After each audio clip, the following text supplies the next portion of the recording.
रखना होगा कि साइन थीटा बराबर सूत्र क्या होता है, लंब बटा के कोण। ठीक, कॉस थीटा बराबर आधार बटा के कोण।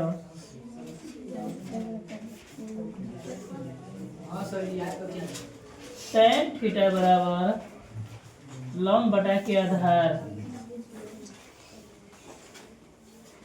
लंब बटा के आधार।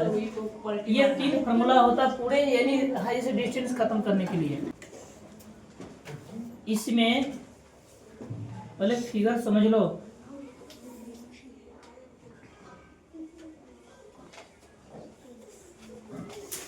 ए बी सी ये 90 डिग्री होता है, इसको यहाँ थीटा मान लो। ठीक, और याद रखना इस फिगर में इसको आधार बोला जाएगा। ठीक, ये कर्ण है, ये लंब है ना। अब हाईएस्ट डिस्टेंस में 9वां पार्ट में इसको अब आधार लंब जो कर्ण नहीं पढ़ेंगे, इसको अलग भाषा में पढ़ेंगे। क्या, तो जो सवाल जब देगा इसमें दूरी लिखा रहेगा, इसको दूरी बोलेगा। ठीक है, या छाया बोलेगा, हाँ, या परछाई बोलेगा। ये 3 भाषा बोलेगा। तीनों में से जो और भाषा दे दिया तो समझ लो कि वो हमारा आधार का मान दिया हुआ है। ठीक, इसको लंबवत बोलेगा या ऊंचाई बोलेगा या ऊंची बोलेगा। ठीक, ऊंचाई रहेगा या ऊंची रहेगा।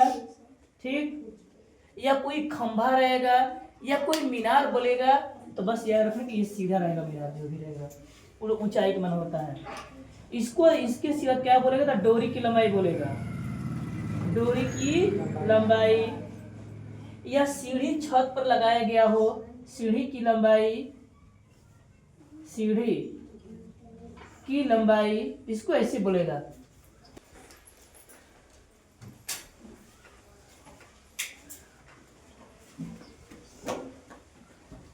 क्षैतिज रेखा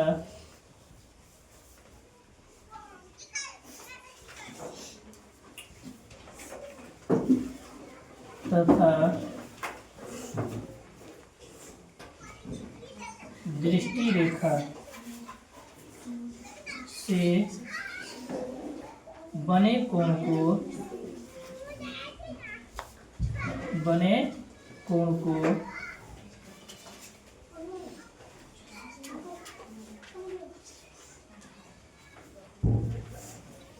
उन्नयन कोण कहते हैं।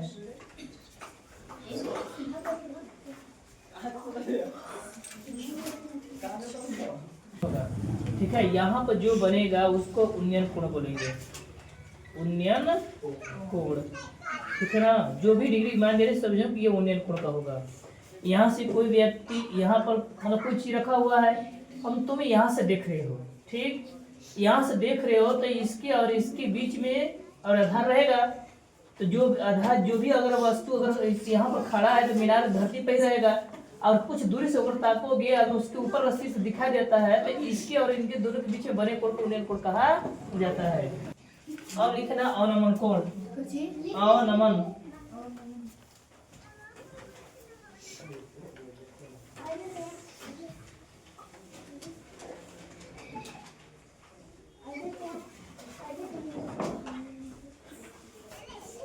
अवनमन कोण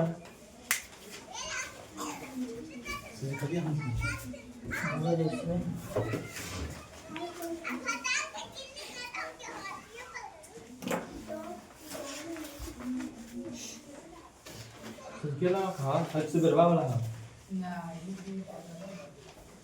क्या सुबह वाला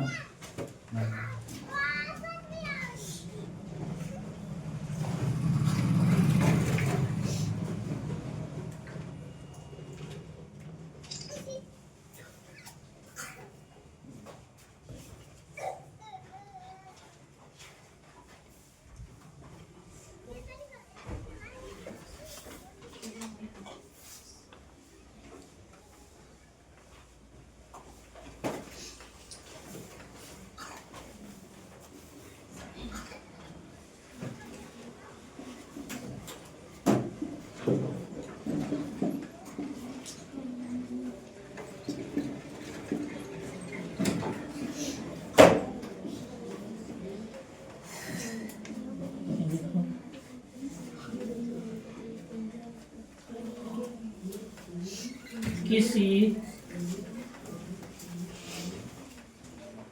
खंभे या मीनार के ऊपर से नीचे देखने पर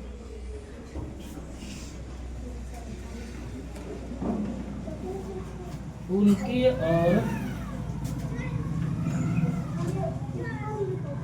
आधार के बीच बने कोण को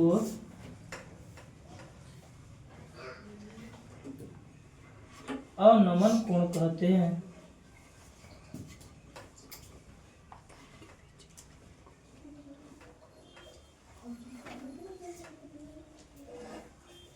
खड़ा होगा, फिर नीचे देखेगा तो, और सीधा देखना और नीचे देखना, उन दोनों के बीच में जो कोण बनेगा उसको अवनमन कोण कहा जाता है।